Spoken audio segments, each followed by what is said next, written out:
हम मीनू झा गोर लगै छी समस्त मिथिलावासी के। MM झा जी के रचना एकटा बरसाइतक गीत लऽ कऽ उपस्थित छी। संगमे श्रीमती माला झा जी सेहो छथि। सब गोटे के बरसाइत पाबनि के बहुत बहुत शुभकामना। धन्यवाद। जय मिथिला, जय मैथिली। आबि गेलै पाबनि बरसाइतियो, तिया अबियो जहाज सँ।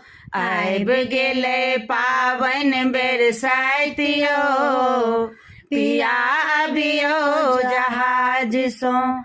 अबियो जहाज सँ यौ हवा जहाज सँ। अबियो जहाज सँ यौ हवा जहाज सँ। आबि गेलै पाबनि बरसाइतियो, तिया अबियो जहाज सँ। अहाँ ने आयब चुनर चित्रकारे, जाहे में लागल सितारा किनारे।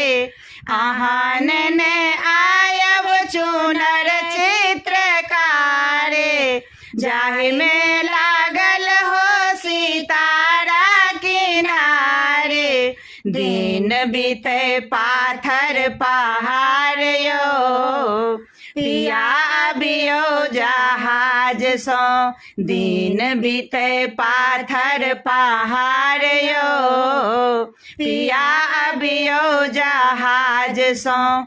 आबि गेलै पाबनि बरसाइतियो, तिया अबियो जहाज सँ।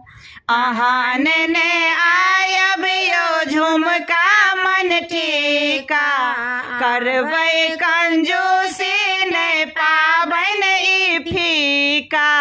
अहाँ ने आयब यो झुमका मन टीका, करबै कंजूसी नहीं पाबनि ई फीका।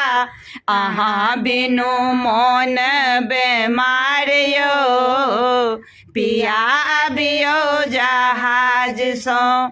अहाँ बिनु मोन बेमार यो, पिया अबियो जहाज सँ।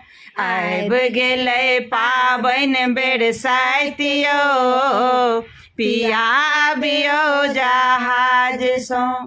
पाबनि छियै अचल एहि बात के, पूजल जाइ छै यौ बरक गाछ के।